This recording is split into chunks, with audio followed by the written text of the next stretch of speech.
जय हिंद। आज का सेशन है हमारा तुगलक वंश के ऊपर। कल हमने खिलजी वंश को फिनिश कर दिया था और खिलजी का जो अंतिम शासक था उसको किसने टपका दिया था? गाजी मलिक। गाजी मलिक। इस गाजी मलिक। तो तुगलक वंश की स्थापना हो गई है। कल हमने ट्रिक भी पढ़ ली थी कि कैसे कैसे यहाँ पर वंशों की स्थापना हुई है। ठीक है, तो गाजी मलिक, गाजी मलिक का ही नाम है गयासुद्दीन तुगलक। इसका नाम क्या था? गयासुद्दीन, गयासुद्दीन तुगलक। तुगलक, और यहीं से तुगलक वंश की स्थापना हो गई भाई। 1320 से लेकर कर 1414 तक गयासुद्दीन तुगलक इसका संस्थापक है। कल हमने एक ट्रिक पढ़ी थी वंशों की कि गुलाब खिले तो सांस लो, गुलाब खिले तो सांस लो, गुलाब खिले तो सांस लो। गुलाब से बना था गुलाम वंश, ख से बना था खिलजी वंश, तै से बना था तुगलक वंश, सै से बना था सैयद वंश और एल से बना था लोदी वंश।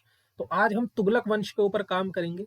इनके जो राजा हैं, मतलब जिन्होंने जिसकी स्थापना करी है, जैसे तुगलक वंश की स्थापना किसने करी है? गयासुद्दीन तुगलक, है ना। खिलजी वंश की स्थापना किसने करी है भाई? जलालुद्दीन खिलजी। गुलाम वंश की स्थापना किसने करी है? कुतुबुद्दीन ऐबक। तो इनके जो संस्थापक हैं उनकी भी ट्रिक है, उनकी भी क्या है? ट्रिक है। वो ट्रिक क्या है? ऐबक जल गया खीबों से, ऐबक जल गया खीबों से, खीबों से। तो अभी फिलहाल हम यहाँ पर हैं तुगलक वंश में, और तुगलक वंश का संस्थापक कौन बन गया? गयासुद्दीन तुगलक। खिलजी वंश का जलालुद्दीन खिलजी और गुलाम वंश का कुतुबुद्दीन ऐबक। अभी ये दो हमारे बचे हुए हैं, इन दो पर हमें अभी काम करना है, ठीक है ना। उसके बाद हमारा गुलाम वंश खत्म हो जाएगा और हम मुगल वंश की तरफ बढ़ जाएंगे। तो गाजी मलिक कौन था भाई? गयासुद्दीन तुगलक।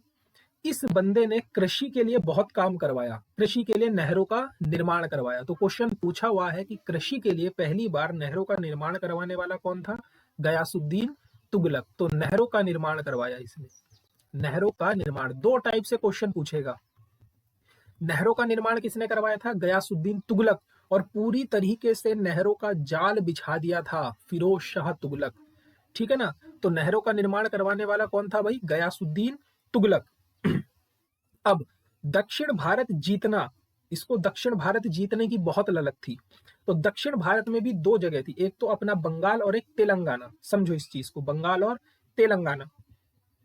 तो दक्षिण भारत जो था, देखो दक्षिण भारत, दक्षिण भारत में ये दो जगह पर अपना आधिपत्य स्थापित करना चाहता था, एक तो बंगाल और एक तेलंगाना। बंगाल अभियान में तो ये खुद गया, लेकिन तेलंगाना अभियान में इसने भेजा, किसको भेजा भाई? जौना खान को। जौना खान। अब यहां से हम चीज समझते हैं। देखो, नहरों का निर्माण करवाने वाला गयासुद्दीन तुगलक, दक्षिण भारत जीतने की ललक थी, और दक्षिण भारत में भी दो जगह, बंगाल और तेलंगाना। बंगाल अभियान के लिए तो ये खुद गया और तेलंगाना अभियान के लिए इसने भेजा जौना खान को। जौना खान तेलंगाना जीत गया, ये तेलंगाना पर इसने विजय प्राप्त करी, यहां से अपार धन दौलत लेकर आया। तो गयासुद्दीन तुगलक ने इस जौना खान को क्या नाम दिया? मोहम्मद बिन तुगलक। इसी का नाम है मोहम्मद बिन तुगलक। तो मोहम्मद बिन तुगलक का पहला नाम क्या था? जौना खान। इसका नाम मोहम्मद बिन तुगलक क्यों पड़ा था? तेलंगाना अभियान जीतने की वजह से। अब भाई गयासुद्दीन तुगलक कौन था? राजा था, ठीक है ना, तुगलक वंश का संस्थापक था। ये बंगाल अभियान के लिए निकला और बंगाल कंगाल था पहले से ही। अब ये बंगाल अभियान के लिए निकला, बंगाल में इसे कुछ मिला नहीं, तो अब इसने सोचा कि मेरी बहुत बेइज्जती होगी, क्योंकि तेलंगाना अभियान जौना खान जीत कर लिया है और वहां से अपार धन दौलत लेकर आया, बंगाल में इसको कुछ मिला नहीं। तो ये वापस लौट रहा था, और वापस लौटते लौटते इसके दिमाग में ख्याल आया कि दिल्ली में था एक इक्तादार, याद करो, दिल्ली में कौन था? एक इक्तादार। इक्तादार क्या नाम था उसका भाई? निजामुद्दीन, निजामुद्दीन औलिया। याद करो, अलाउद्दीन खिलजी गया था निजामुद्दीन औलिया के पास कि जितनी भी दान करीबी तुम्हारे पास भूमि है वो सब खालसा भूमि में कन्वर्ट करवा दो। तो इसने क्या कहा था कि मेरे पास 10 दरवाजे हैं, तुम एक दरवाजे से आओगे, मैं 9 दरवाजों से बाहर निकल सकता हूं। तो बंगाल अभियान में जब इसे कुछ मिला नहीं, तो इसके दिमाग में आया कि दिल्ली में एक इक्तादार बैठा हुआ है, निजामुद्दीन, और इसके पास सुना है बहुत जमीनें हैं, तो क्यों ना इधर से निकलते समय दिल्ली पहुंचा जाए और इससे सारी जमीनें अपने अंडर में करवा ली जाए। तो इसने खबर भिजवा दी कहाँ? निजामुद्दीन के पास। इसने इसने गयासुद्दीन तुगलक ने खबर भिजवाई किसके पास? निजामुद्दीन के पास, कि भाई हम आ रहे हैं, तुम्हारे पास जितनी भी जमीनें हैं वो सब जमीन आप हमारे हवाले कर दो। और जैसे तुमने अलाउद्दीन खिलजी को बताया था कि भाई हमारे पास 10 दरवाजे हैं, तुम एक से आओगे, हम 9 से बाहर निकल जाएंगे, तो इसने कहा हम 10 के 10 दरवाजे घिरवा देंगे।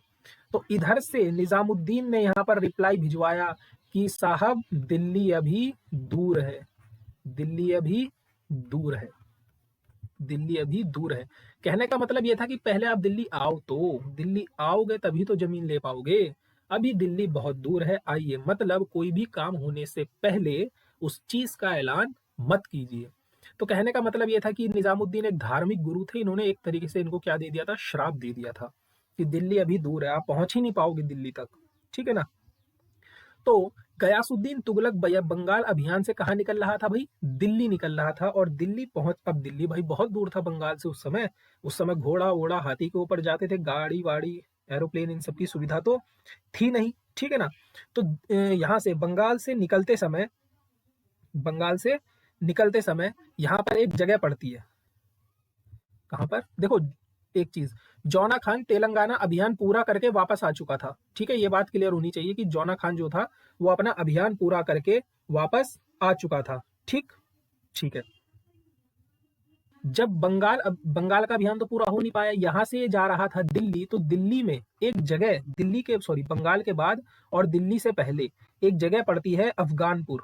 क्या नाम है इस जगह का? अफगानपुर, अफगानपुर। तो इसने सोचा कि क्यों ना अफगानपुर में थोड़ा आराम कर लिया जाए, रात होने वाली है।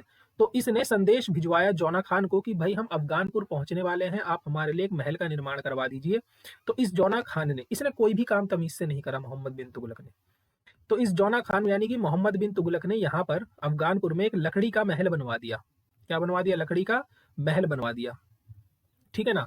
और संदेश भिजवा दिया कि हमने लकड़ी का महल बनवा दिया है, आप यहीं पर आकर आज आराम कर लीजिए।